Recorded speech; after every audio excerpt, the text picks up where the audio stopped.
Okay. So आपण आता करतोय रिग्रेशन. रिग्रेशन हा खूप इम्पॉर्टंट टॉपिक आहे, कारण की हा DAV आणि ML दोन्हीमध्ये पण आला आहे. तर रिग्रेशनमध्ये आपल्याला टोटल आत्तापर्यंत तरी 3 टाईप्स आहेत. पहिला आहे simple regression, second is multiple regression आणि third is coefficient correlation. Okay. तर जसं आपण बोललो सिम्पल रिग्रेशन, मल्टिपल रिग्रेशन आणि कोइफिशियंट कोरिलेशन. तर आपण आहे ना DAVचे त्याच्या आधी क्वेश्चन्स बघूया. तर ते आहेत आपले क्वेश्चन. आता ह्यात आपण बघितलं तर त्यात आपल्याला ऑप्टेन 2 रिग्रेशन म्हणजे एक्स ऑन वाय आणि Y on x find out करायचे आहेत. आणि मग त्यात रेनफॉल आणि यील्ड म्हणजे 2 एस्टिमेटेड व्हॅल्यूज पुट करून त्याचे अल्टरनेट व्हॅल्यूज फाइंड करायचे आहेत. ओके, हा एक झाला. हा पण सेमच क्वेश्चन आहे. हा सेकंड क्वेश्चन आहे. ह्यात पण x1 y1 x1 x2 आणि y हा बीटा हा मल्टिपल रिग्रेशनमधला आहे.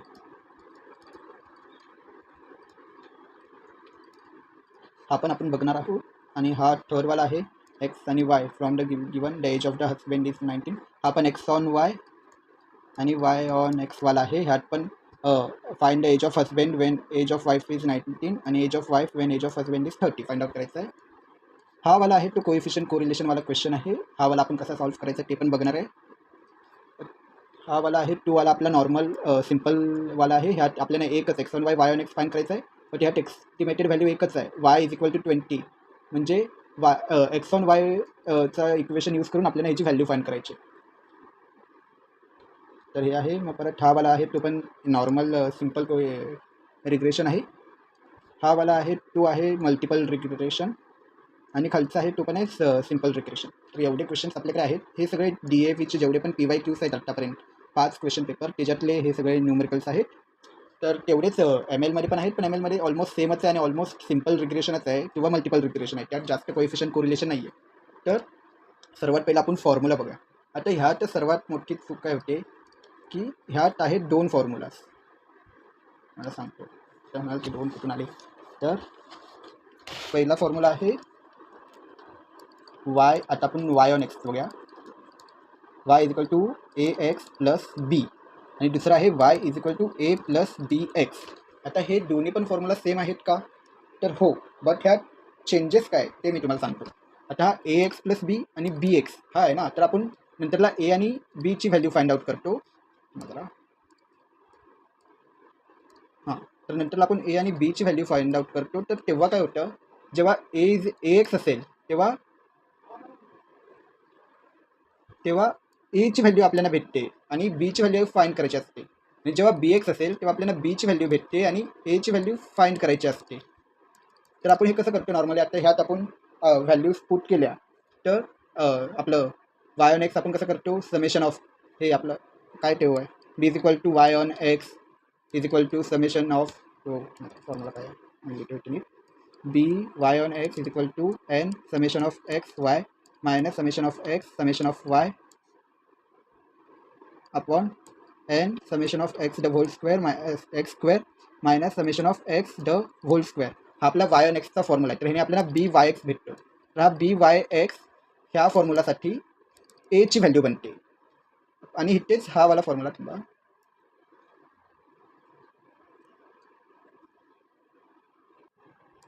ओके. तर इथे जे BYX आहे तर तिथे काय होणार की आता इथे BYXची व्हॅल्यू आपल्याला A म्हणून भेटली, कारण की AX आहे. तर Aची व्हॅल्यू आपल्याला भेटली. इथे आपल्याला B is equal to BYX भेटणार. सो आपण जेव्हा जे नंतरचं फाइंड आउट करतो सेकंड टर्म, तेव्हा आपण काय फॉर्म्युला वापरतो. आता इथे आपल्याला A भेटला आहे, तर आपण B is equal to Y bar minus AX bar हा आपला फॉर्म्युला असतो. तोच इथे काय असणार, A is equal to X bar minus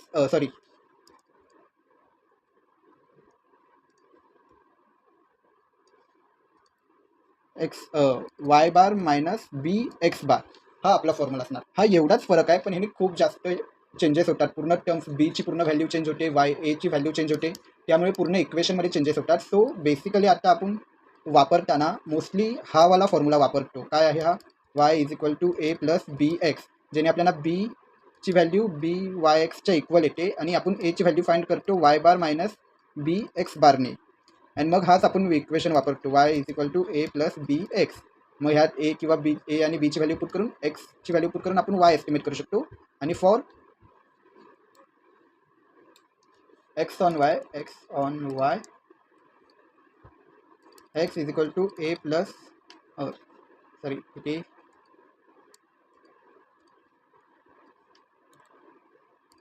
इथे ए वाय प्लस बी आणि ते X is equal to A plus B Y. So ह्या दोन फॉर्म्युलासनी आपण हे फाइंड आउट करतो. सो बेसिकली इथे मेन गोष्ट काय आहे जी लक्षात ठेवायची आपल्याला, की हे दोन फॉर्म्युलाज आहेत.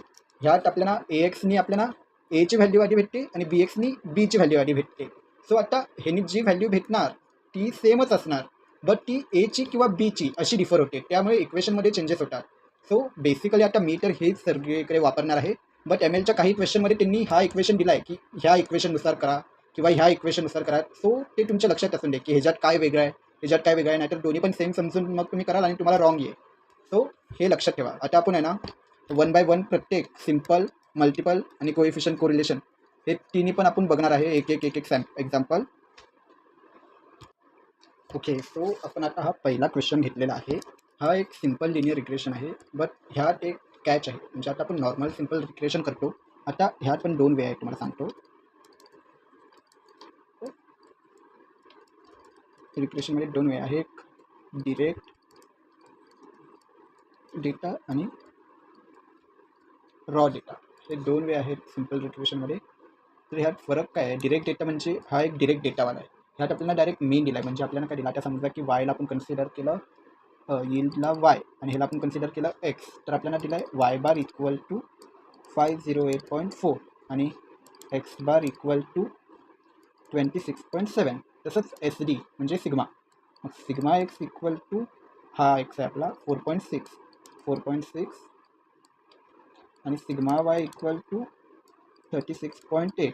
तसंच coefficient correlation R equal to 0.52. आता according to our normal raw data rule,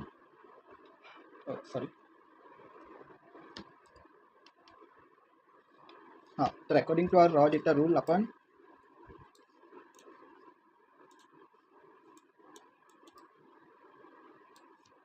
कोणता B Y X is equal to summation of N into summation of X Y minus summation of Y upon N summation of X square minus summation of X the whole square हा formula वापरतो. But आता आपण direct data करतो, आपल्याला हे सगळं direct दिलेलं आहे. तर ह्याचा फॉर्म्युला काय आहे, तर B Y X is equal to R into sigma Y upon sigma X. हा आहे आपला वाय ऑन एक्ससाठी, बी वाय ऑन एक्ससाठी, आणि B X Y equal to R into sigma X upon sigma Y X on वायसाठी हा formula आहे. तर आता अकॉर्डिंग टू दिस फॉर्म्युला आपण सॉल्व्ह करणार आहे. आता आपल्याला ह्यात नक्की करायचं काय ते आधी आपण बघूया. ऑब्टेन टू रिग्रेशन्स म्हणजे काय, एक्स ऑन वाय आणि वाय ऑन एक्स, आणि estimate the yield of rainfall is 20. Yield Wien rainfall is 29. Yield आपला काय वाय म्हणजे काय करायचं आहे, वाय फाईन करायचं आहे वेन एक्स 29 आहे आणि एक्स फाईन करायचं आहे वेन वाय 600 आहे. ओके, तर आपण हे करूया. तुम्हाला PDF पण मी पाठवणार आहे, तर मी हे सगळं नीट करून ठेवतोय. ओके, सो आधी आपण करूया वाय ऑन एक्स. तर आपण आधी ते गिवन लिहून घेतलं, ते मी लिहितो आधी. Given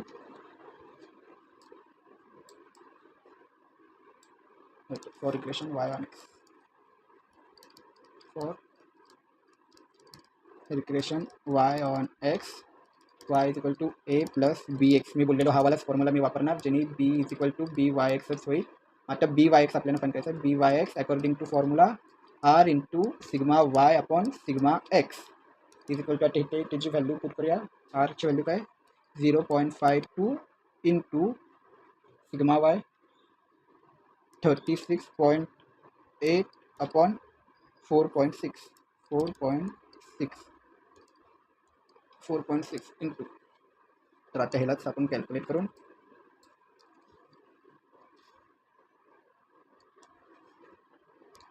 B Y x equal to त्याचं कॅल्क्युलेशन करून आपल्याला भेटलं आहे मित्रा. ओके सो 0.52 आणि 36.8 आपण 4.56 होतो 8. तर 8 मायनस 0.52 आपल्याला आला बी वाय एक्स इंटू 0.52 आपल्याला आला 4.16. हा आपल्याला बी भेटला. आता आपल्याला ए फाइंड करायचं आहे. तर ए ॲज वी सेड एसाठी आपल्याला हे काय होतं A is equal to Y bar minus A X bar म्हणजे B X bar Y bar minus B X bar. आता वाय बारची व्हॅल्यू पण आपल्याला माहिती आहे काय आहे. वाय बारची व्हॅल्यू 508.4 508.4 मायनस ए ब्रॅकेटमध्ये बीची व्हॅल्यू आपल्याला काय भेटली 4.16 इंटू एक्स बार काय 26.7. तर मग आता ह्याला कॅल्क्युलेट केलं तर आपल्याला भेटतं आहे 4.16 इंटू 26.7 111.072. मग काय झालं इज इक्वल टू 508.4 मायनस 111.072. ह्याची आपल्याला व्हॅल्यू आली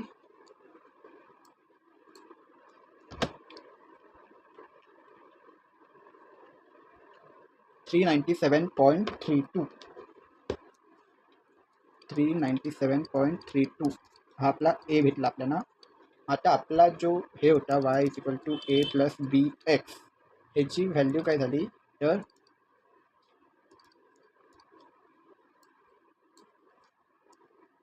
वाय इज इक्वल टू एची व्हॅल्यू 397.32 प्लस बीची व्हॅल्यू 4.16 एक्स हा आपला इक्वेशन भेटला. इक्वेशन 1 ह्याला आपण नाव देऊया.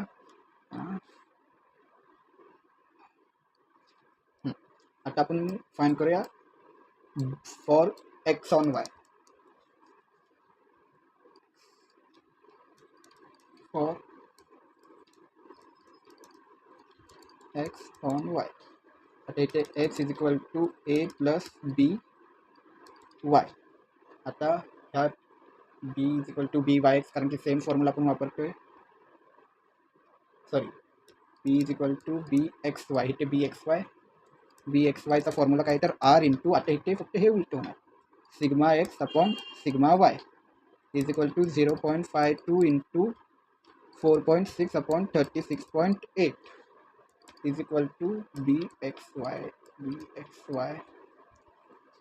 आता ह्याची व्हॅल्यू झाली 0.5 इंटू ह्याला आपण कॅल्क्युलेट केलं तर आन्सर आला 0.125.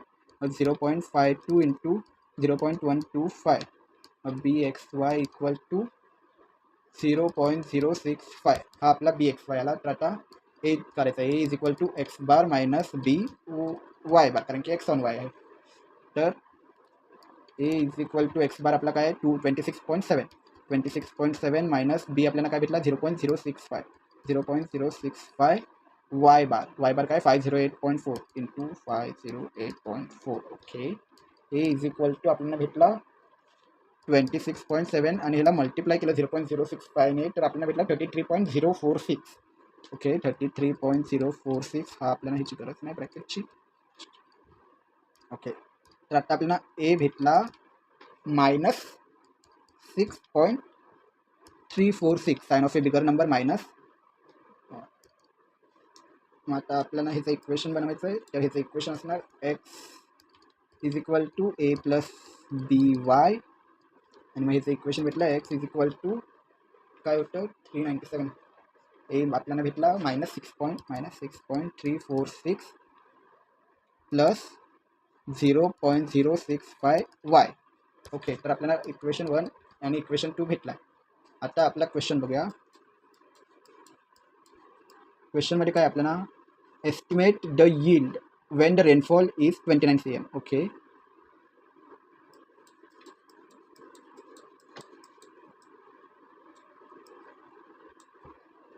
वन लिखो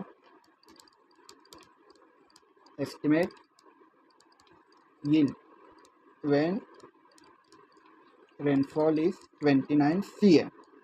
ओके तर आपण यील्डला काय घेतलं आहे वाय आणि ह्याला एक्स.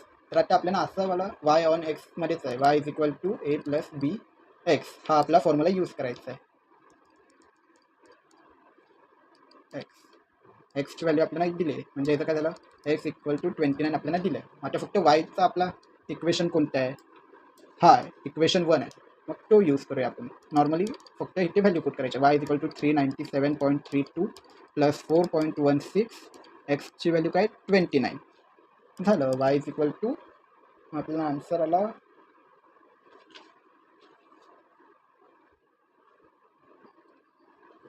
ह्याचा आन्सर आला आपल्याला ह्याचा तो मल्टिप्लाय केलं तर आपल्याला आन्सर आला 120.64. मग 397.32 प्लस 120.64 वाय इक्वल टू 517.97 हा आपला आन्सर आहे. आणि हा वाय आपला यील्ड कशात आहे, के जीमध्ये आहे, के जी.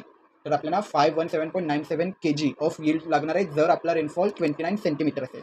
आता दुसरं काय होतं आपल्या ह्याच्यात, find rainfall when yield is 600 K G. Okay, तर आपण ह्याला घेऊया इथे second number, ESPR, estimate rainfall when yield is 600 kg. आता ह्यात एक्स फाइंड करायचं आहे जर वाय दिला आहे, मग इथे काय basically Y is equal to 600 दिला आहे आपल्याला. आता हे काय आहे, Y is equal to A plus B, X is equal to A plus B Y, हा आहे आपला. मग इथे काय होणार, तो दुसरावाला इक्वेशन आपण यूज करणार. काय आहे दुसरं equation, X is equal to -6.346 plus 0.065. Okay, तर गेला X is equal to -6.346 plus 0.065 Y, वायची व्हॅल्यू काय 600. आता एक्स इज इक्वल टू काय झालं आपलं -6.346 प्लस 0.065 इंटू 600 झालं 39. मग 39 मायनस 6.346 झालं 32.654. एक्स इज इक्वल टू 32.654 झालं आपल्याला भेटलं. आणि हे आहे CM मध्ये. मग देअर फोर आपल्याला आता फायनल कन्क्लुजन द्यायचं आहे. इक्वेशन्स आधी दोन्ही पण लिहायचे. Equation for y on x काय होता, y is equal to 397.32 in 397.32 plus 4.16 x, हा झाला equation for y on x. आणि equation for x on y काय झाला, x is equal to -6.346 plus 0.065 y, हे दोन इक्वेशन भेटले. आणि for yield equal to 29 for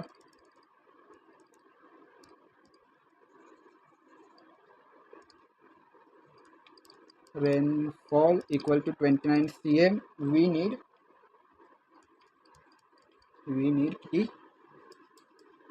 517.97 kg of yield. 517.97 kg of yield.